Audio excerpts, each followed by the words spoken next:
Before I get started into this week's episode and the show I'll be discussing, I first want to announce that this is a special episode of the podcast.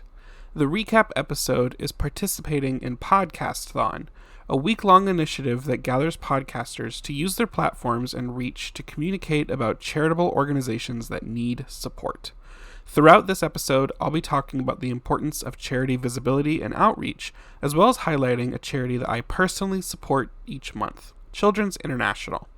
So, with that being said, this is the recap episode, a weekly podcast about exploring and analyzing reality TV season by season. I'm your host, Walker, and I use my social science background to investigate reality TV shows to uncover what they have to say about their casts, and explore the experiences of the people who made these shows themselves. Here's a question for you to ponder.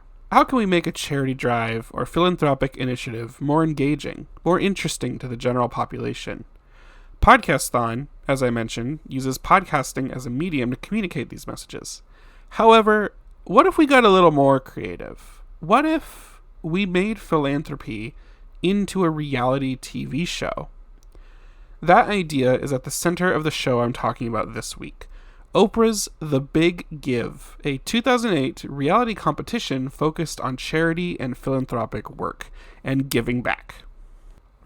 Now, this show actually came from the same creation and production team that created The Amazing Race, so the show was going to be in pretty good hands. I wasn't able to find a ton about the backstory of this show, but I did do my research and found out some interesting information. In an interview about various shows they've produced, executive producers Bertram Van Munster and Ellen Doganieri explained that the idea for the show largely came out of what Oprah was already doing on her talk show at the time. She was giving to others in her audience, and in some cases, giving them money to see how they can make it into something bigger and to give to others. Of course, one of the things that Oprah is most well known for regarding her show is the, you get a car, you get a car, you get a car, everyone look under their chairs, you get a new car, right? She did all these giveaways all the time, and she was always giving something to somebody. So, to kind of expand that out, let's make that into a show, was where this came from. A senior member of Oprah's production company, Ellen Rakieten, said at one point regarding the production and the creation of the show that, we always say there's nothing like a good old-fashioned competition to kind of get you moving. And that was the reason to do the show this way, by which she means as a reality competition. Because, of course, you could imagine, like, a show about charity and philanthropy and giving back. You could just make it like a documentary. You could just make it a good, uplifting show. But if you make it a reality competition, wouldn't it be a little more exciting? Wouldn't it be a little more engaging? Wouldn't it probably get people to actually watch the show, especially people who aren't regular Oprah watchers? Oprah herself at the time said that she hoped that The Big Give will inspire every family to get creative and give back to their own community. She says, "I will guarantee you cannot watch and not be inspired." And she also says, remember, it's not just about money. It's about what you can do for somebody else. Rally your friends, your family, neighbors, and pull off your own big give. Be creative. Oprah was really wanting this show to be sort of a launch pad to propel a movement of paying it forward, this big give motion, this idea throughout the country. So here's kind of the general idea and format of the show. It focused on 10 contestants as they traveled across the country with a large sum of money. They tried to help people in unique ways, and they participated in a series of challenges in order to become America's greatest unknown philanthropist. In each episode, contestants would travel to a different U.S. city and are given some amount of money and an assignment. In some cities, the contestants are assigned to help a particular individual or an organization, but in others, they're simply told to find people in need and come up with a creative and impactful way to help them out, given the resources that the show provides them. The contestants can use seed money and resources such as vehicles, access to other people, and connections. But they also have to rely on fundraising efforts and taking advantage of significant connections to support their cause. At the end of each episode, a panel of judges selects one person to go home. As with many reality competition shows, the contestants are progressively eliminated until we get to a rather grand finale where some ultimate winner is announced. In this case, while the show is all about charity and giving back and using these money and resources to improve the lives and experiences of other people, there was something in it for the winner at the end of the show. The contestants were never told that there was a prize for them for competing and winning the show. All of them just wanted to participate for their own kind of self-righteous and personal goals and motivations. However, Oprah, to the winner, ended up giving $1 million as a sort of reward prize. Now, before I get into recapping the show, there's a few things I need to cover first. There's another way that this episode is not quite the same as my usual ones. In addition to being part of Podcasthon, I actually couldn't really watch this show. It only aired once. As far as I'm understanding, there were no reruns, and it never got a second season. The first episode is available on YouTube because one of the people who was helped via the show recorded the episode they were in, which happened to be the first episode, and posted it on their personal channel. Other than that, I don't know how to watch it. There are very short snippets available on YouTube. The Wayback Machine has some archive pages on abc.com, but of course all of the media player interactives on those archive pages don't quite work. Also, the formatting of the website is nearly impossible to navigate because the snapshot and the way it was archived kind of broke some things. So, I don't necessarily have a ton to say about the experience of watching the show, except for that first episode. And I'm not really able to make any of my typical observations about the final product of filming and editing that each episode turns out to be. However, there are still recaps of every single episode available online on Oprah's website. So, I will go through the events of the show and give my 2 cents and also talk a little bit about what I was able to observe from the kind of reality TV angle and how the show was like pulled off from just that first episode. So, the show aired for 8 weeks from March 2nd to April 20th, 2008 on ABC. It aired weekly on Sundays. Our, again, general format of the show, we started with 10 contestants who are commonly called the Big Givers, or just the Givers. Each week, they are challenged to change the lives of others given resources and funds, and sometimes a specific directive, such as helping out individuals or families, communities, or for a identified cause or issue. At the end of each week, or the challenge, the contestants are judged on the creativity of their efforts, their leadership they displayed, the presentation of what they did or organized, and the overall scale of what they accomplished. In episode 1, we, as the audience, are introduced to the show. We get to see Oprah. She explains a little bit about the concept, and then we're immediately thrown into meeting our 10 big givers, which Oprah personally calls up to inform them that they will be on the show. We get some footage of them reacting to the call. We get some B-roll of them in their daily life that was, filmed for the show.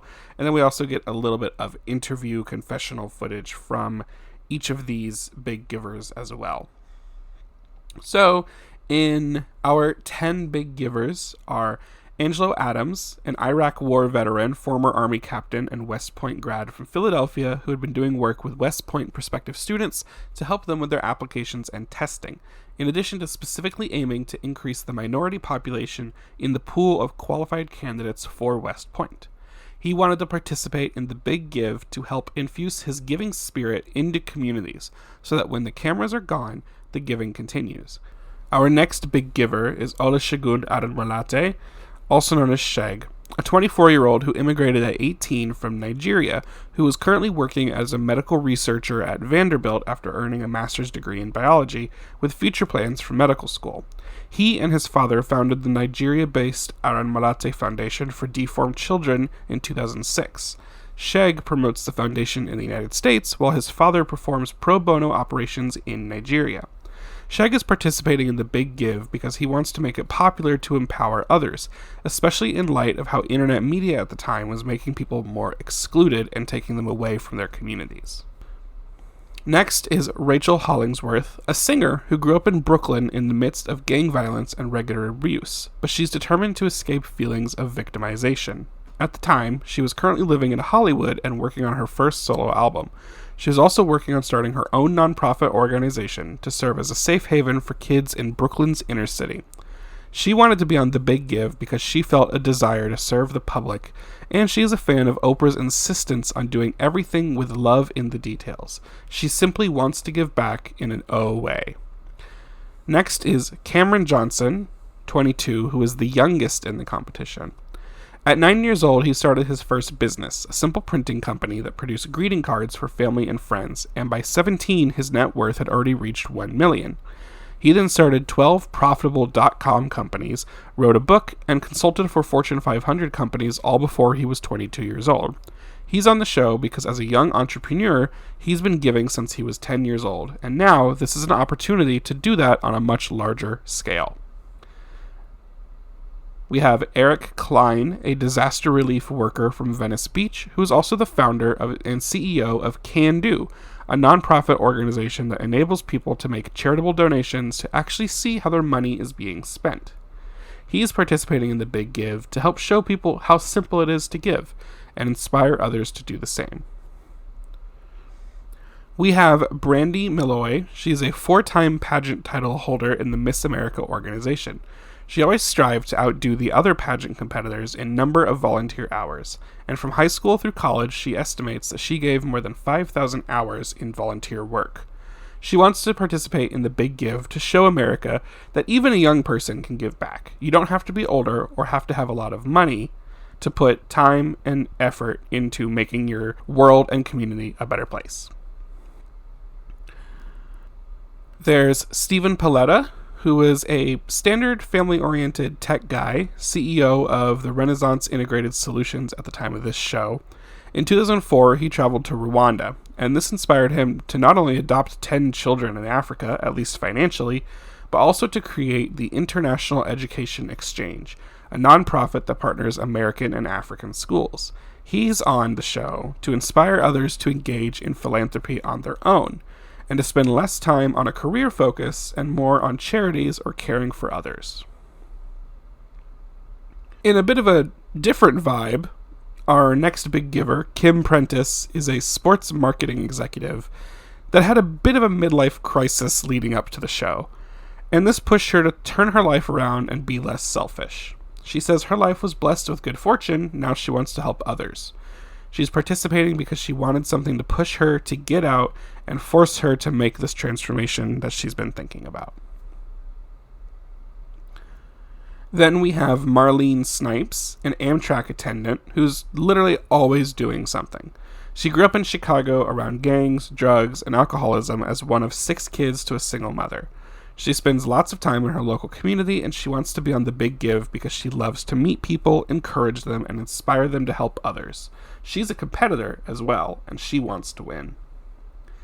And lastly, we have Carlana Stone, who was in a drunk driving incident at 17 years old, changing her from cheerleader to paraplegic in an instant. All of her friends walked away, but she did not, suffering from a broken spine.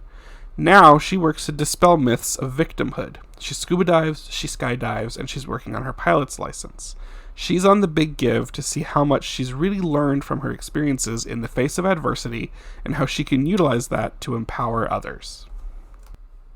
Then, after we were introduced to all of our big givers, we get introduced to our judges and our host. So, quickly going through the judges, we have Jamie Oliver, famous chef and champion of public nutrition education. In 2002, he opened 15 London, a training restaurant for disadvantaged young people, which is connected with his 15 Foundation, a charity. Jamie Oliver is pretty well known. I think he'd also done plenty of things with Oprah in the past.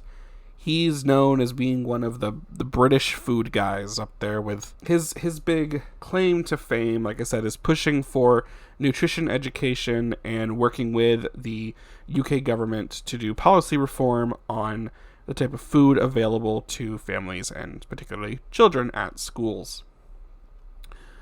Our second judge is Tony Gonzalez, at the time Kansas City Chiefs tight end.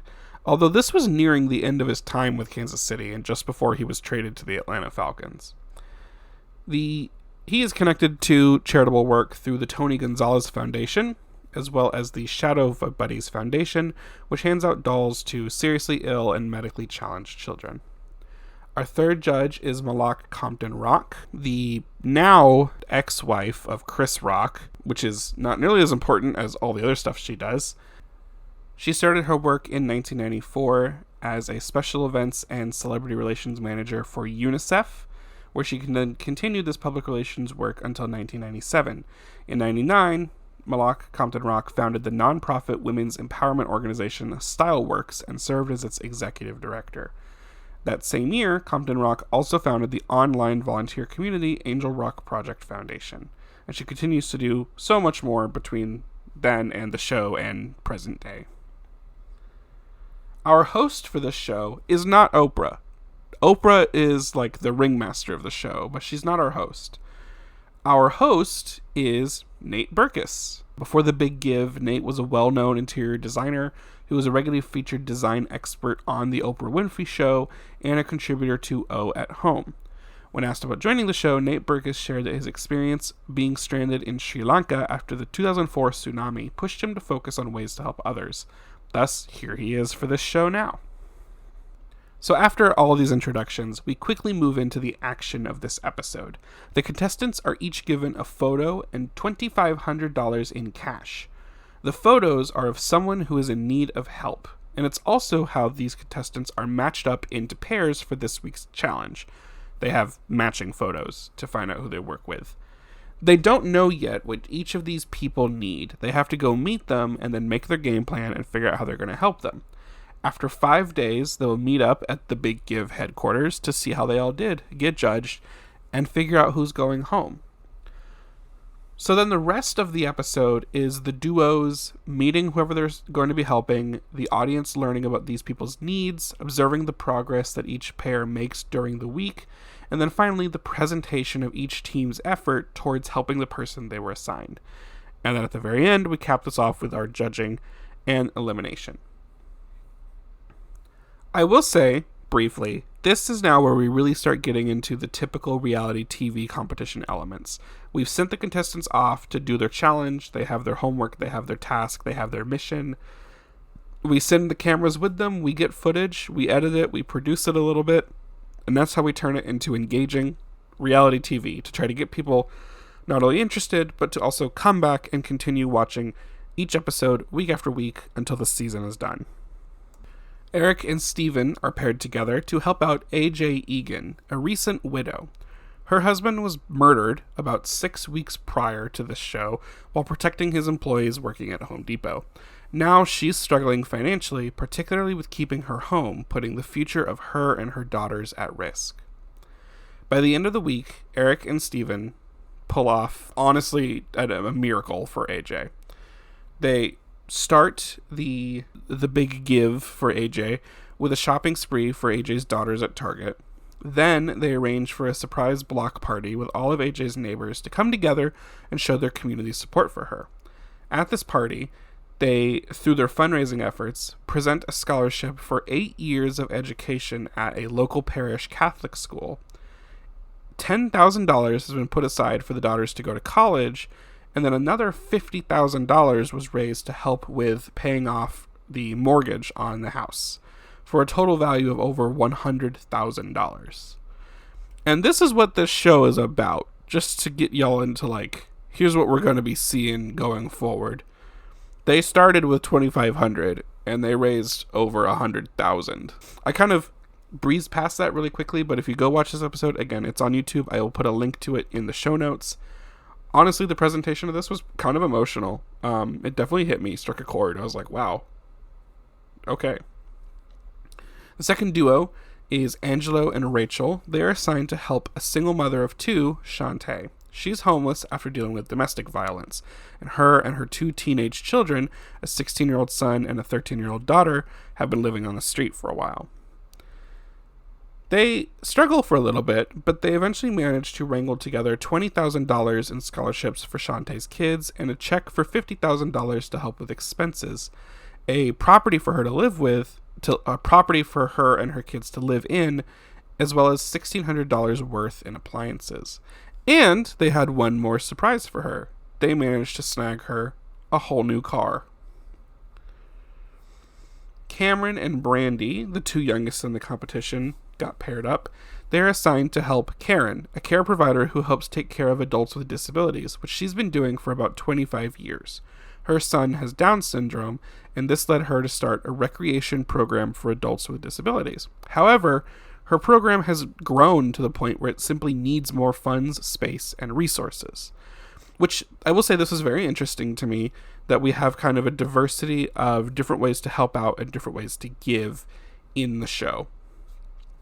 Those first 2 examples I told you were definitely helping people who were kind of down on their luck in a very tough situation, needed a hand to help them up. This one is helping out someone to help something that already exists, that's good, and is a community effort, and is a kind of charity, grow into something even grander. Cameron and Brandy managed to pull together $5,300 in brand new musical instruments, $5,000 more in cash and check donations from their community, and $10,000 from someone from the county government. They also got Karen a space for up to 1,000 people to meet in for the next 6 years. So shout out to them. For the next 2 groups, this is where the episode leaned in a little bit more to our reality TV tropes and our conflicts, drama, conflama that we can rely on to be engaging and entertaining and keep our audience's attention. Carlana and Sheg were paired together. They were assigned to help Eric Jackson, a soon-to-be MD finishing up med school. Eric's goal is to help give plastic and reconstructive surgery free of charge to children with physical deformities, which of course definitely speaks to Sheg, as his foundation that he has with his father does a very similar thing. Eric needs help with his loans. Carlana and Sheg start out initially stuck on ideas, and they also have some trouble with their teamwork, as Carlana is very headstrong and Sheg is a bit more reserved and quiet. They eventually decide on holding a fundraiser fashion show, although during the midweek check-in with the judges, Jamie Oliver tells them that he's not sure about that idea at all. They pull off the fashion show, which doesn't really go as well as they wanted. They didn't quite get the response they were expecting, and not so much fundraising was happening. However, somehow, something they did manage to pull off was getting Jamie Foxx involved, who donated $50,000 towards this effort. The last duo is Kim and Marlene. These ladies had a rough time. Kim and Marlene on the very first day end up lost for 7 hours and don't even make it to meeting the person they were set out to help until the second day of their 5-day challenge. Here, the reality TV drama is really leaned into. These 2 had a minor conflict at the start of the week, so how well are they going to work together for the rest of the challenge? Eventually, on the second day, they do make it to the person they are set out to help. Sergeant Carl Newman, who happens to be the person who uploaded the video of this episode to YouTube, big thanks, a veteran who was in Iraq. He has been honorably discharged from the Marines due to injuries, and him and his family need help with a house because he's struggling to find consistent work, again, due to his injuries. What they end up scrounging together for him is they do find a new place for him and his family, a little beach penthouse, if I am understanding correctly, and the first month is paid completely. Kim also uses some of her connections to reach out to Bridgestone Firestone, who sends $25,000 to the family to help with the next future set of expenses.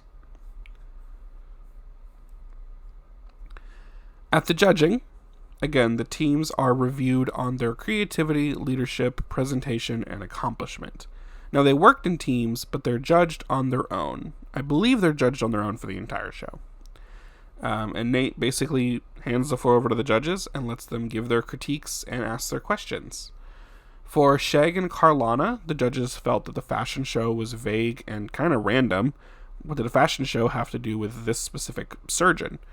Jamie tells Shag he needs to be more confident, and Carlana needs to remember to look to her peers. For Eric and Steven, there were nothing but compliments for them. For Cameron and Brandy, Jamie says they could have raised more money. However, Brandy pushes back on this and says, you know what? We managed to give things that will last and things that are more physical and real than just giving the cash and raising just money, right? The instruments and the space, if you remember that piece. For Marlene and Kim, first they're called out on getting lost and their poor teamwork. Then, Jamie calls them out on not giving or getting something specific. They also say there wasn't enough input from Marlene into the overall final presentation and what they did for the family. And for Rachel and Angelo, Jamie liked that they got their hands dirty, and there were general compliments from the other judges as well. I didn't mention it, but Rachel and Angelo went to a local church as part of their fundraising efforts and basically delivered a little sermon and got the group singing and praising together to raise money, and Jamie really liked that. The judges go to deliberate, and during that we get some confessional comments from some of the competitors. The elimination proceeds kind of ceremonially. The contestants all receive an envelope, and they're told that their envelope will either have a plane ticket inside or nothing, meaning they go home. It then seems like Nate calls them in a somewhat random order to open the envelopes. Obviously, all the people who are staying are called first. And then it comes down to Marlene and Carlana, who are told to open their envelopes at the same time. Carlana, turns out, gets a plane ticket, which means Marlene is eliminated and going home. And they tell her that, hey, in this competition, it is either give big or go home, and she just did not do enough. From here on out, I am mostly just summarizing the recaps that are still available on Oprah.com, but I've organized all that information nicely for you here. For episode 2, Nate and the contestants are in Denver, where Oprah tells them about the next challenge. Each giver is given $4,800, and they have 48 hours to change lives around Denver. She then alludes to a big twist coming.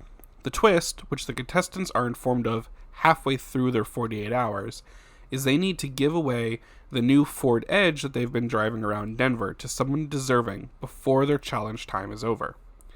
Eric, Steven, and Cameron team up. They decide to give to Denver Children's Home, a shelter and resource for emotionally distressed children who have been traumatized and abused. The home has to raise $1 million each year just to stay open, and they're in desperate need of a new playground. The trio raises money around town and other sources, and manages to get a ton of new things: climbing wall, furniture, a $2,300 irrigation donation, contractor services, etc. This was very successful for them. They had a few hiccups, but they overcame it pretty successfully. Brandy begins her challenge at the public library. Shout out to community services and resources, support your local libraries, where she learns about a local who could use some help. Mary Henry is a single mother working on her master's degree. Brandy wants to help get Mary's tuition paid off, and she's hoping that the judges see this as doing something a little different than what they may expect.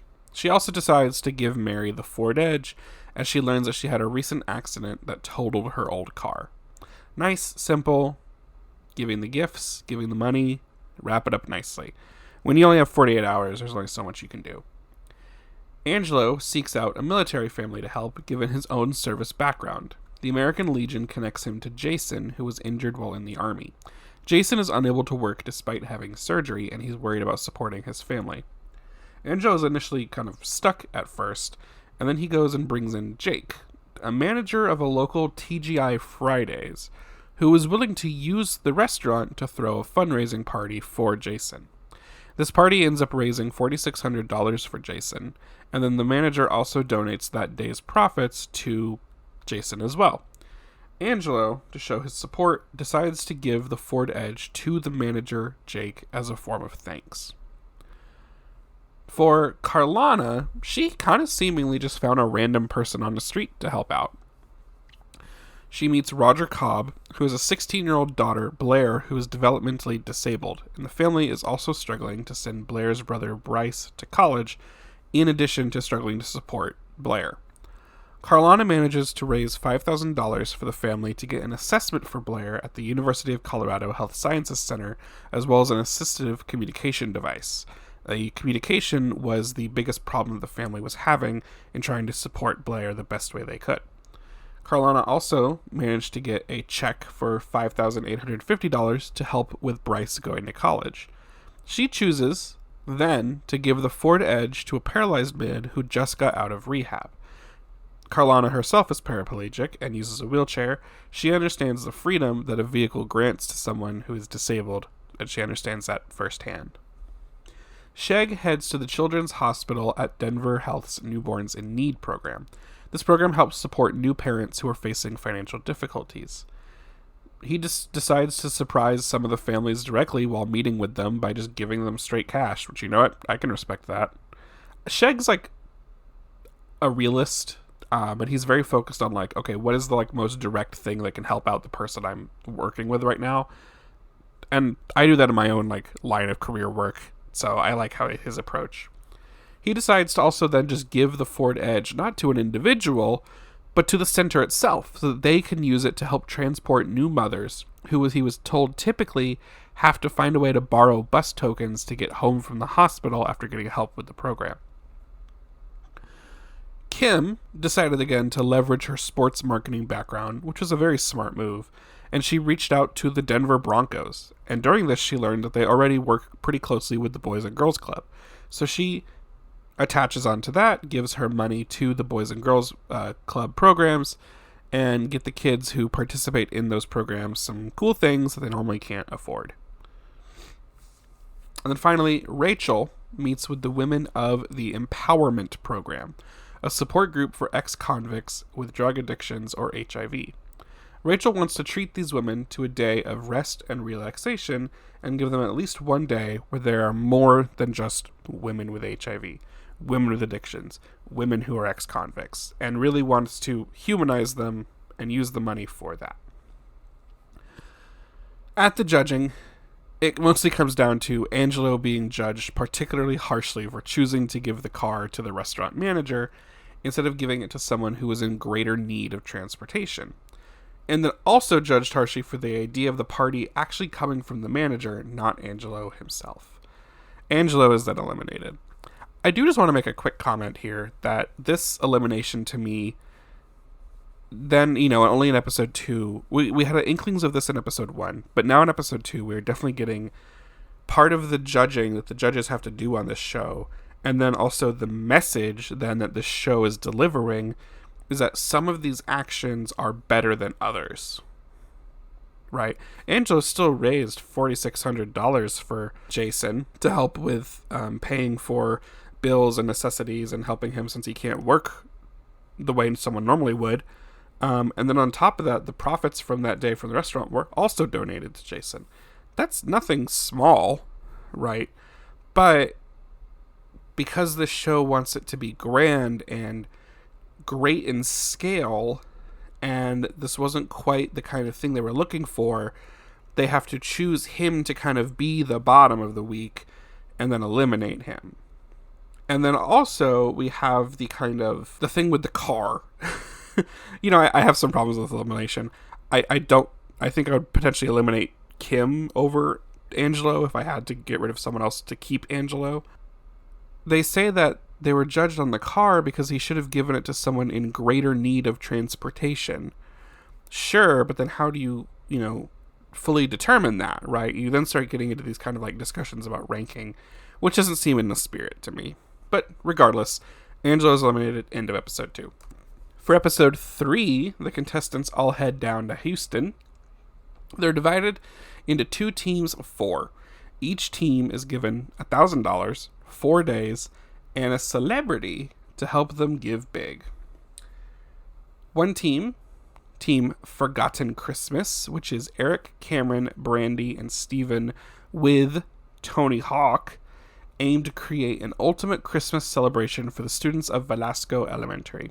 We're told that the kids at this school come from mostly disadvantaged backgrounds, and so often, there's not a lot of money for extras, so many of these kids haven't had a real Christmas. Well, the team sets out to give them a huge winter Christmas festive celebration to kind of bring these kids the joy that they need. During the project development, there are some arguments within this team, particularly during shopping for specific things for the events. Tony Hawk comes in to assist on a shopping spree where the team manages to buy a toy for every single student at the school. Tony also does a cool skating demonstration for his part at the event, but the donations from the community kind of came up shorter than they expected after this. But the event itself seemed very nice for the kids. They had Santa Claus flown in from a helicopter. They decorated the school as a winter wonderland, and a Mrs. Claus was there to give out all these gifts. They also managed to fundraise to get the school itself 2 new color copiers and a plasma TV. Pretty cool. The other team, Project Field of Dreams, was Carlana, Sheg, Kim, and Rachel, alongside tennis legend Andre Agassi. They aimed to surprise local teacher Geraldine Sam, who has been leading an effort to get a new school playground at her school, Sims Elementary. I like the focus on children and helping out students and schools in this episode, just as a side note. We also learned that this school is also 90% economically disadvantaged. The school has also had a number of break-ins, making the children anxious about their safety. So they definitely need a big thing to happen and need some help. This team also apparently had some teamwork trouble at the start and throughout, but they managed to pull together for their first meeting with Andre Agassi. Andre says, you know what, here's the plan. We're going to do a really good, strong fundraiser event to raise some serious money. This event itself is at the West Side Tennis Club, where they do an auction of sorts. Just as a brief note here, former President George Bush and former Houston Rocket Carlos Rogers just sort of showed up while the team was checking out the tennis club for the first time. Interesting, who kind of comes out of the woodwork to be attached to this particular thing for the sake of being attached. Oh, it's a charitable thing. Oh, it's philanthropy. It's good. Let's be attached to it somehow. There'll be a surprise person later that'll make you go, huh? That I'll get to in that regard. But the day comes. Andre and his wife, tennis champion Steffi Graf, hold the fundraiser. They auction off private tennis lessons from both of them, and they manage to raise $210,000 from the auction, and got an incredible large new playground for the school. During the judging, all of the judges were kind of upset by the teamwork and communication issues in both teams. It kind of was vague on the website. I'm guessing there was just sort of squabbling about what to do with the money and what direction to take things in. Ultimately, Carlana ends up eliminated, and the reason why is because she got in the way of her team's progress too much, which was alluded to in previous episodes when we learned that Carlana was a bit headstrong and kind of took charge. For episode 4, we're in Miami, where Nate is joined briefly by Joe and Galvin Malouf, the billionaire brothers who own the Sacramento Kings basketball team and the Las Vegas Palms Resort and Casino. So then why are we in Miami with them? But whatever, that's not important. They bring to the competition and to the contestants $700,000. The challenge for this week is for each contestant to give away $100,000 in only 24 hours. But there's a catch. There's rules. They just can't give away the cash. They can't spend more than $500 on a single person, and they can't give more than $10,000 at a single location. So, math-wise, that comes out to 10 separate locations at the minimum, or 200 individuals at the minimum, or a combination of those to successfully get rid of all of that money. In addition to this, the contestants, the givers, are told that 2 of them will be sent home this week. We have stakes and tension. Perfect for reality TV. Rachel starts her challenge at a local Target, where she recruits 20 customers for a big give shopping spree. She gives them 5 minutes to get $500 worth of stuff. And 5 minutes later, she spent $10,000. She's 10% on her way. She then learns about a fashion show held by the Christopher Ricardo Cystic Fibrosis Foundation. She rushes across town to the event as the challenge time nears its end, and she ends up giving the foundation $10,000 worth of supplies. I'm sure she did other things. Those are the two major things told to me on the website. Kim starts her challenge at a gas station, where she treats everyone there to a full tank of gas. Honestly, icon. Love it. She spends $2,000 in about 10 minutes. She then decides to buy $10,000 worth of pet supplies to donate to a local animal shelter. Kim gets lost again on the way to the shelter that she had in mind, and it ended up closing at 4, so she didn't make it. But she learns that a different shelter is open until 7 p.m., and she manages to make it there to donate the items. Cameron, our entrepreneur, very smartly decides to convert some of his money into traveler's checks to give away, which, okay, cool. Then he stops at an auto repair shop to pay the service bills of every car with an open ticket, which amounts to $8,000. He then gives $500 to each of the shop workers, which ends up actually inspiring one of the shop employees to cover all of the oil changes the following day to pass on the spirit of giving. Cameron then goes and buys a bunch of computers for children at a foster home and makes his final stop at a boating store where he meets members of the Shake a Leg organization, which teaches paraplegics how to do boating activities.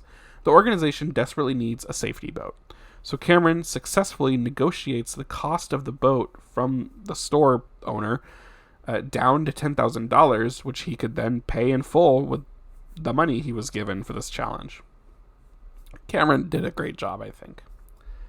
Brandy starts her challenge with the nonprofit Charlie, an organization that helps 18 to 23-year-olds who have recently grown out of foster care but still need assistance.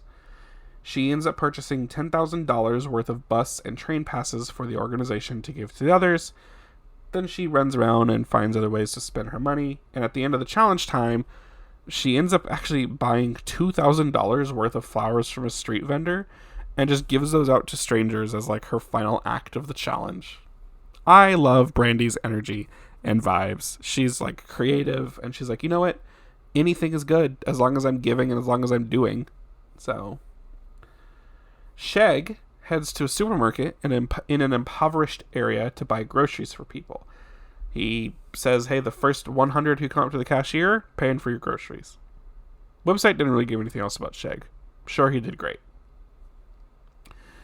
Eric starts his challenge at a local fire department where he learns about the recent death of a local police officer.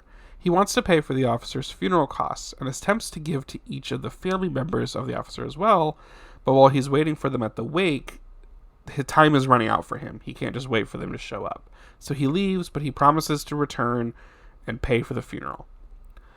For his second stop, he goes to Cope North, a school where young mothers can bring their children while they continue their education.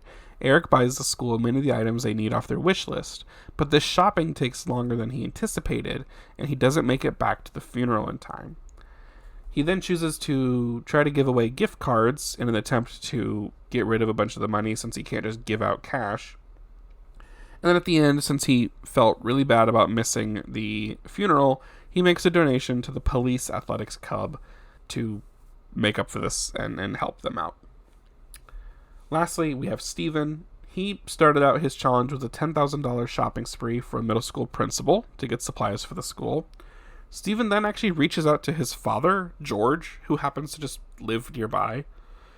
Together, they buy almost $30,000 worth of appliances and electronics and just go to give them away door to door in an impoverished neighborhood.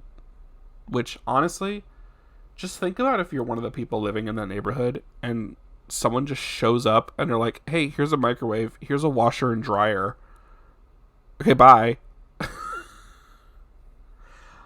I would think I was hallucinating if that happened.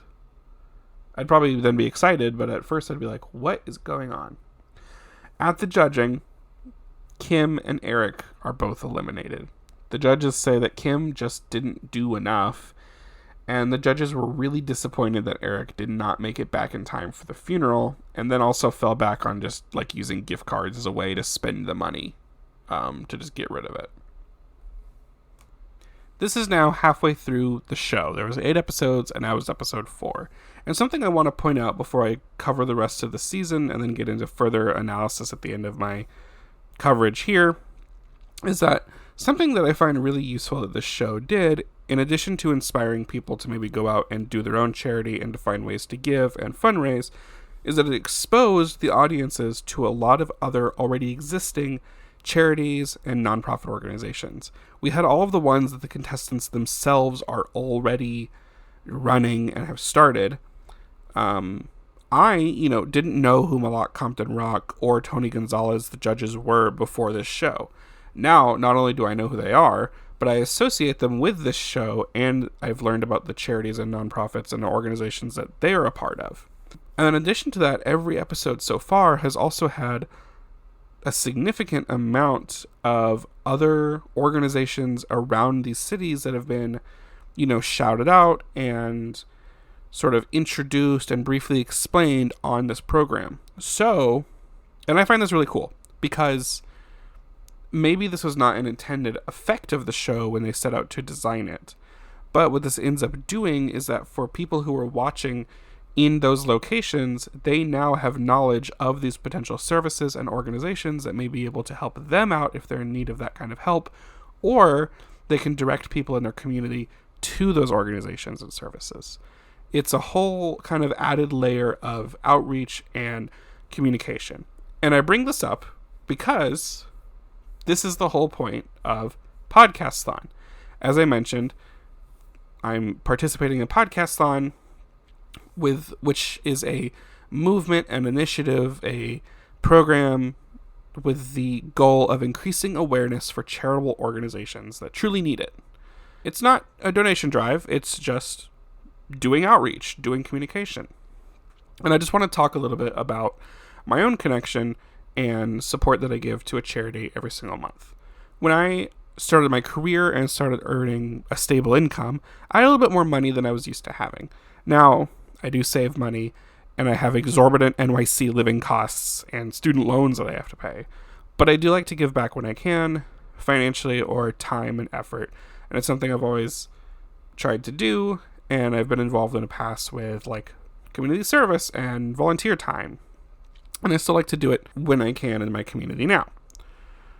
So one of the things that I started doing with this little extra money that I could invest into somewhere to help someone is sponsoring a child and their family through Children's International, the charity I've chosen to highlight during this episode and for the purposes of Podcasthon. Again, it's not a donation drive. It's more focused on exposure and outreach. But I will put a link in the show notes to Children's International website where you can learn about how you could support them if you're interested. Children's International, just to explain, is a top-rated global nonprofit that believes in fostering collaborative empowerment when it comes to shifting the trajectory for children and the youth who live in poverty. By partnering with supporters of all kinds, surrounding the youth in their programs with a supportive environment, and equipping them with life and job skills that could help them sustain employment, Children International is helping them forge a path out of poverty that can also create generational change. I sponsor a young girl living in Mexico, and my continuous funds support her through a Children's International Community Center in Guadalajara. Something I really like specifically about Children's International is that it's easy to tell where my donations go and how they're being used. Which also, it's something I already liked, but then as I was putting this episode together, I realized that one of the nonprofit organizations from one of the contestants, Eric Klein, Can Do, is a nonprofit organization that enables people to make charitable donations to actually see how their money is being spent, which is so important to me. I think it's very important to know how the money and the effort and time that you may be giving or any kind of resources, it's important for these people to know how those resources are being actually used to support the people that need help. And I think Children's International does a good job of that, which I've chosen to not only continue supporting them, but also highlight them in this episode. So with all that being said, I'll get back to recapping the second half of Oprah's The Big Give. So, for episode 5, the givers are in Atlanta, but not for long. The show is joined this week by racing star Danica Patrick to present the challenge. It's a big giving road trip. The contestants are given $5,000 and a map that will lead them to mystery locations throughout Georgia, where they will perform random acts of kindness for strangers. And there's a second part of the challenge that is a surprise, which will be revealed later, but I'll reveal to you now. Oprah reveals part 2 to the contestants on day 2 of their road trip. They report to work at 9 a.m. at a mystery job and then continue their random acts of kindness from there. Cameron goes to Decatur, where he helps a man move out of his business office at first. Just kind of given some effort, given some good solid work as his random acts of kindness. The next day, his mystery mission lands him at a toll plaza in the middle of a highway to shadow a toll booth operator, Beverly. After the shift, he visits Beverly's home to help out with her family, and then he donates some money to them as well. It's very nice. And then after all that and the money that he kind of gave to them to help them out, he takes the last $69 he has afterwards back to the toll booth and pays for the tolls of the next people coming through, in an effort to start up a pay it forward, kind of thing. Brandy is in Conyers. I hope I said that right. There she meets an attorney that is building a family shelter. Once she learns this, she heads right to the construction site to get her hands dirty. While there, she talks with another woman working at the site and learns about a different woman who's a single mother behind on her rent, Dorothy. Brandy decides to give $1,000 to help out this woman and convinces the attorney, Gary, to match the donation. Her mystery job on day 2 is at Heaven's Grocery Store Ministry, a food bank that is at rock bottom. They have no food left and have had to turn families away for several weeks. Brandy's goal is to get some local businesses to support the organization and provide a hot meal for everyone who needs one, which she is successful at, and also getting them resources and supplies to drum up their efforts again. Rachel is in Marietta. She doesn't immediately find anyone to help in any real or grand way. She kind of just picks the first house she saw, asks the owner if she needs help, and she's like, no, not really, but thanks. So Rachel gets a broom out of the truck she's in and starts sweeping this woman's driveway while she just watches. Eventually, Rachel's mystery job lands her at the Palmetto Senior Center to work with the center's director. She joins the center's band, she helps serve lunch, she leads a dance class, and she even helps make quilts, which she learns are being sold to raise profits for a local teen who needs back surgery. Rachel decides to use some of her $5,000 to purchase a quilt for $1,000, way over the selling price, and then this amount is split between the center and supporting the kid with his surgery. Steven is in Noonan. He arranges for a barbecue for a local Little League team and their fans, and then afterwards he also donates $1,000 towards new batting cages for the Little League. His mystery job is volunteering at Zoo Atlanta. Then he heads to the Atlanta Union Mission, where he serves food, washes dishes, and makes a donation of $1,000. Stephen meets a man here named Atlantis who tells him his life story, and when Stephen also wants to then help Atlantis in any way, Atlantis says, you know what? You've already done plenty. You've listened to my story, and that's all I need. I bring that up to come back to later. Sheg is in Smyrna. He learns about the Francis family, who have a daughter with Down syndrome and can use some help. When he goes to meet the family, he learns from a neighbor that they aren't currently home because they're all at the hospital instead. And she informs Sheg that the daughter, Tashima, has just passed away due to complications with seizures. When Sheg does later meet with them, he contributes $2,500 to help with the funeral costs. He wanted to meet directly with the funeral director that day, but it was the guy's day off and he wasn't willing to do that. And Sheg was conflicted over this because he didn't want to just give money to the family and leave after all this. His mystery assignment was to work at the home of John and Jeanette Murphy, who are raising 28 children, 4 biological kids and 24 adopted kids, who have a diversity of disabilities and different support needs. Sheg helps them out by cleaning out their garage, and then he uses some of the rest of his money to throw a party for the kids. Although Jeanette has reservations about how this money was spent for only a single day event rather than multiple things that could support them better over a larger amount of time. In the judging, Sheg is questioned about how he spent his money at the Murphy home, and this ends up with him being eliminated. The judges say his choices were odd, and he didn't find out truly what would help the Murphy family out the most. In episode 6, we're in New York City. I don't know why I said it like that.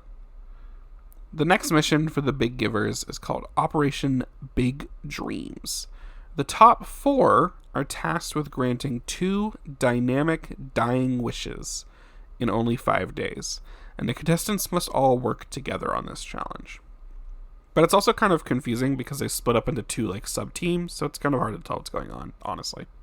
Oprah also arranges for Gail Kind, the editor-at-large for O, the Oprah magazine, to help out the teams, and Jada Pinkett Smith steps in during this episode to help them out as well.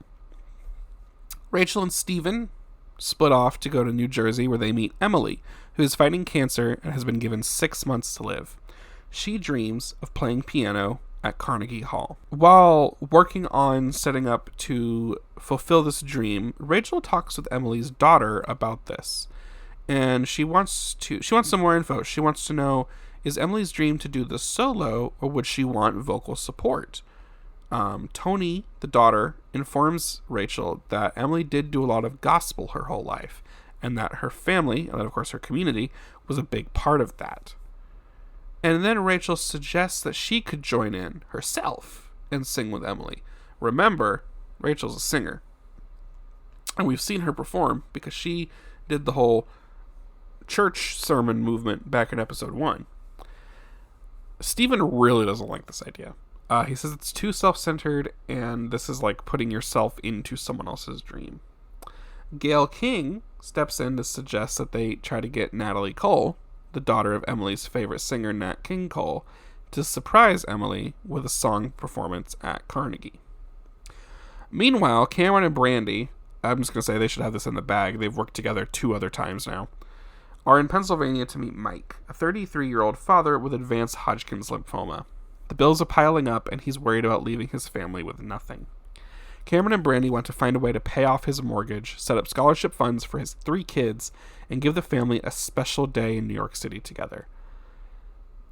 Remember a couple minutes ago when I mentioned the way that random celebrities show up so they can be attached to this thing? And I said there was going to be one later that you're going to go, oh, wasn't expecting that.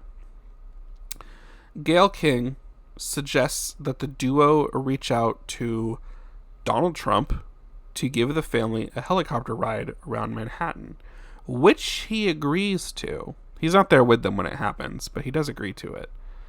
How the times have changed, and how I wish he could have stayed in the reality TV media realm.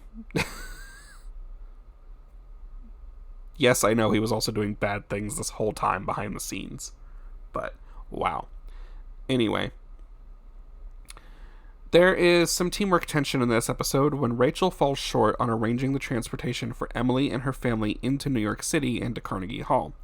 So Brandy and Steven step in to arrange a limo service for the event. Rachel gets upset that Brandy was on the call for this, and then Brandy just takes it over. Brandy accuses Rachel of not being a team player, and then this falls into a whole argument, a 3 versus 1 argument, I should point out.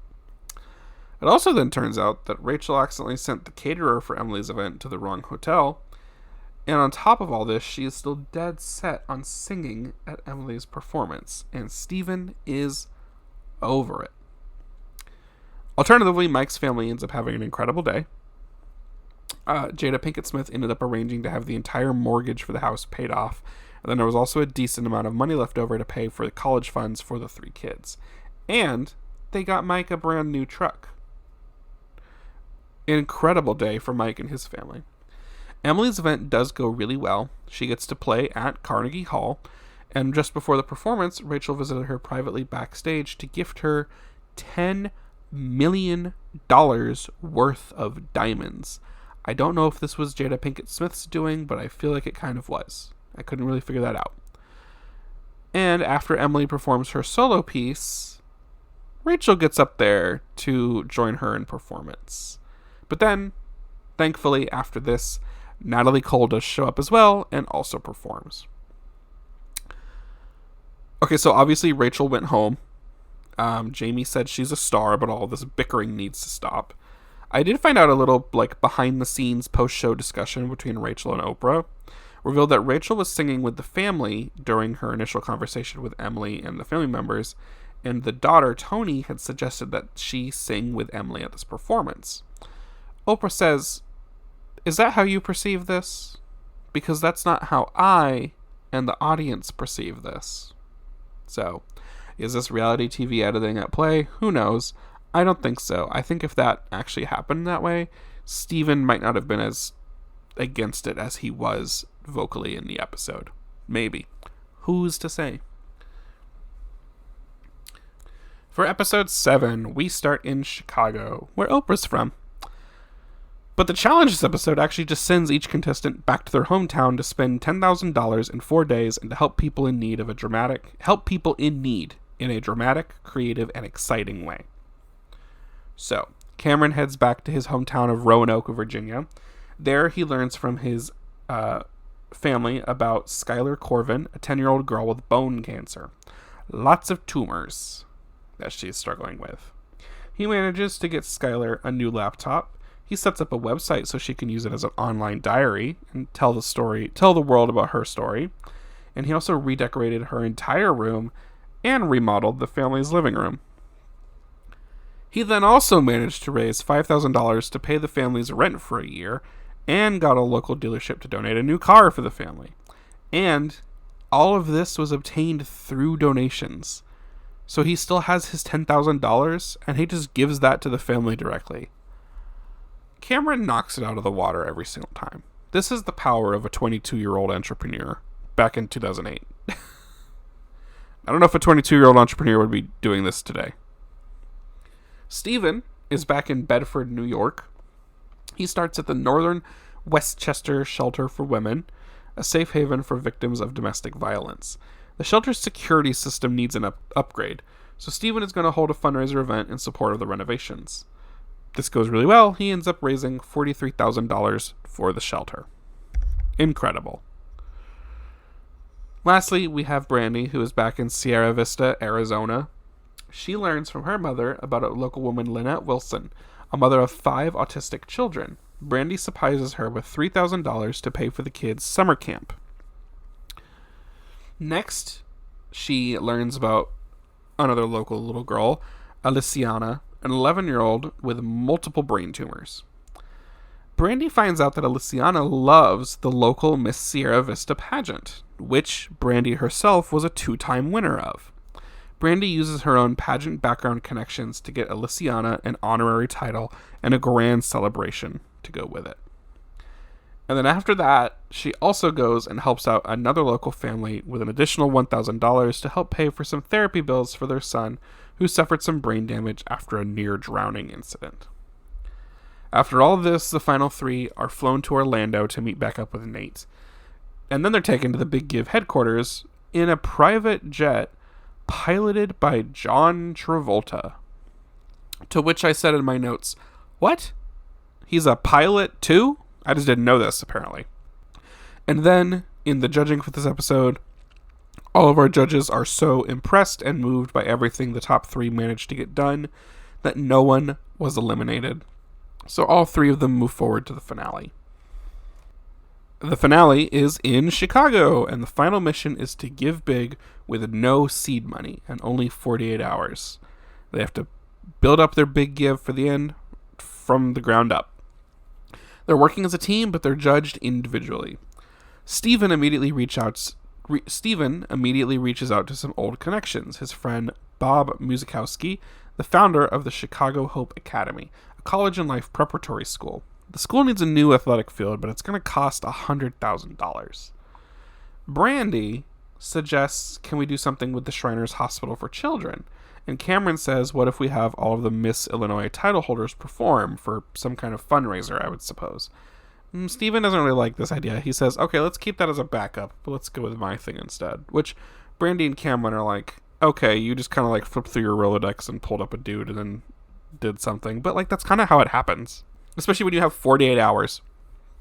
Jamie Oliver steps in to kind of meet with the team after their first like early morning discussions and deliberations, and his advice is to be realistic and over-deliver rather than go for something too big and under-deliver. So they choose to go with the school. Stephen heads there directly while Cameron begins fundraising, and Brandy heads out on her own to do her own thing. Cameron eventually finds success with the Blue Man Group. You know, the guys who do like the percussion performances, the Blue Man Group. They end up offering to donate just $1,000 directly and then also give a performance at the school. Cameron texts this information to Stephen, who announces it to the kids he's talking with at the school, which upsets Cameron because Cameron was the one who organized it. He should have gotten the ability to at least be there when it was announced. Meanwhile, Brandy, she heads out on her own. Cameron decides to join her. They both decide to go to Shriners now that the stuff with the school is basically done. Brandy manages to get a local chef to donate a free cooking class to the kids at Shriners. Back at the school, the Blue Man Group show up. I'm very confused about the timeline for how all this happened because it was only 48 hours. So I'm like, did Cameron manage to get them on board and then also book them for the very next day? I'm so confused. But the Blue Man Group show up to the school, and one of the founders wants to meet with Cameron since he was the one who negotiated the entire thing. However, Cameron is stuck in traffic trying to get back from Shriners. Again, I'm very confused on the timeline here. The Blue Man Group perform, and afterwards, Stephen also announces that an additional $60,000 was raised towards new baseball fields. And then the Blue Man Productions Company also donates an additional $50,000 for fields and another $50,000 for music and arts programs. Fender ends up giving 15 new guitars, and Gibson donates a Baldwin upright piano. What is happening? But the stuff at Shriners does also come through. At the hospital, Brandy starts this little presentation by sharing that she had personal experiences dealing with scoliosis as a child, so she's very used to being in hospitals often as a kid. During the cooking class that she arranged to be delivered, Cameron and Stephen go out to spend another $10,000 that was raised on stuff for the kids at the hospital. And afterwards, the chef also agrees to come back every month to give cooking classes. We have our last finale elimination. Jennifer Aniston is here to do that for some reason. All of the eliminated contestants are actually brought back for the end kind of celebration of the show and who's going to be announced as the winner of the big give. And Oprah gives them all $30,000 for like participating and doing well in the show. And that's theirs to use how they would like to. Stephen, Brandy, and Cameron are all given the final envelopes and told to open them at the same time. And then it is revealed that Stephen is the ultimate winner. He receives $500,000 for himself and another $500,000 to do more big gives.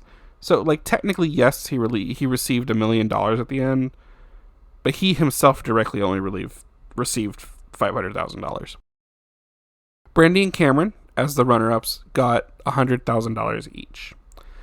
Now, if you remember a few episodes ago when I was recapping, I said to remember that Stephen, during his mystery job, met a man named Atlantis in Atlanta. And Stephen's like, how can I help you out, my guy? You know, I'd like to support you, especially after you've like gotten your life turned around and everything. And Atlantis says, you know what, you've listened to my story, that's enough. Well, after this, and in part using this $500,000, Stephen goes and buys Atlantis a whole new car, and I believe also supports him for some future higher education. So, that did come full circle. I was honestly kind of jazzed to hear about that. And that was the big give. Kind of an interesting thing. I do wish I could have watched more of the episodes.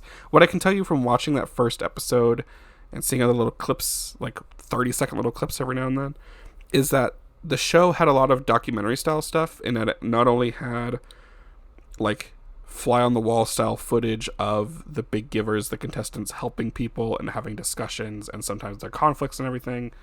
And then of course it had like the judging setup, but it also had a lot of like just like interview footage like you would see in a news program, like a 60 Minutes style thing, or just a typical documentary about an event. And I think it like did it very tactfully, and the show was like produced really well. Again, you had the Amazing Race people, but also you had Oprah's production team on this. Like, it was gonna be made well no matter what.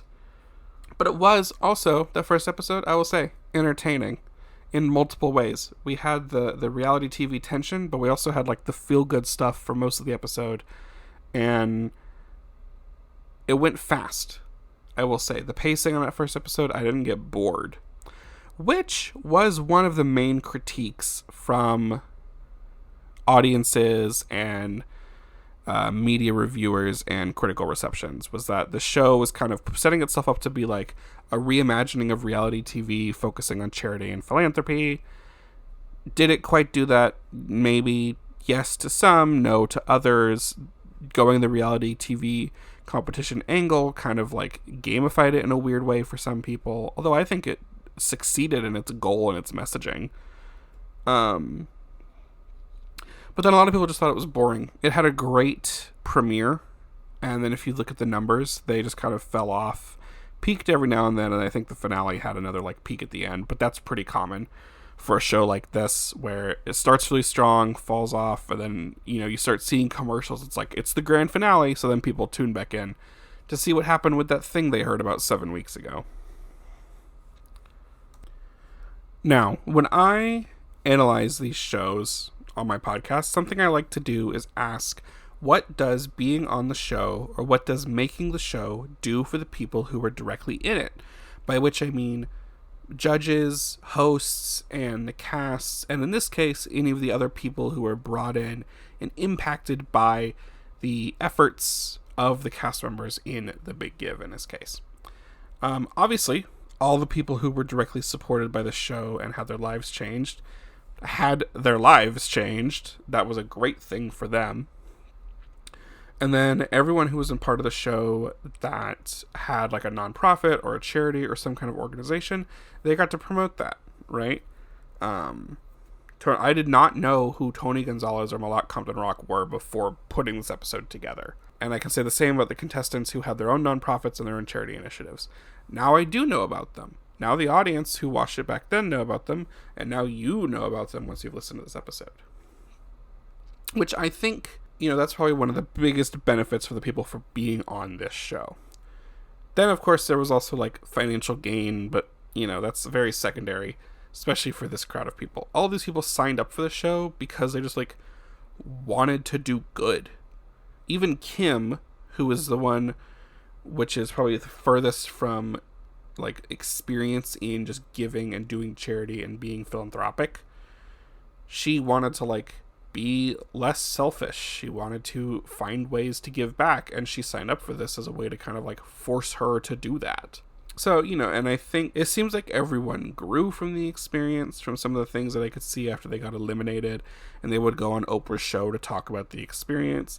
It seems like everyone grew, everyone had a good time. Feels like a show where nothing really bad happened, so I love that. You know, the show had the goal of making charity and giving and this kind of like community work more interesting to the public TV viewing audience.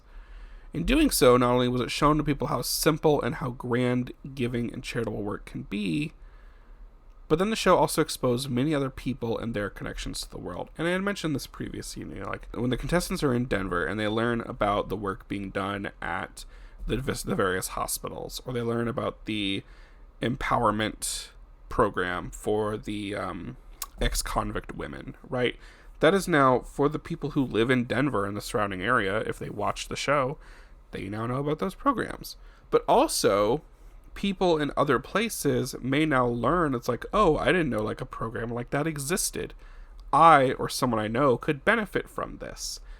Let's see if I can find something in my own area that is similar, right? It's all about outreach and expanding knowledge and increasing communication and visibility. And again, I think that plays very well into the goals of Podcasthon, which is why I chose to talk about this show for my Podcasthon special episode. It's a bit of a strange format when I know most people are going to be doing like interviews with people from the charities or organizations that they're like connecting to and shouting out. But I wanted to like, what was the unique spin that I could put on it and make it interesting and engaging in the same way that The Big Give made charity interesting and engaging by making it into a reality competition show. There is, of course, like a critical analysis you could do here to really dive in deep and talk about like, well, does making charity gamified as a reality competition show reduce the impact and the messaging of it? I don't think so. I think it's fine. I think it's a great idea. Honestly, it's already done in other places.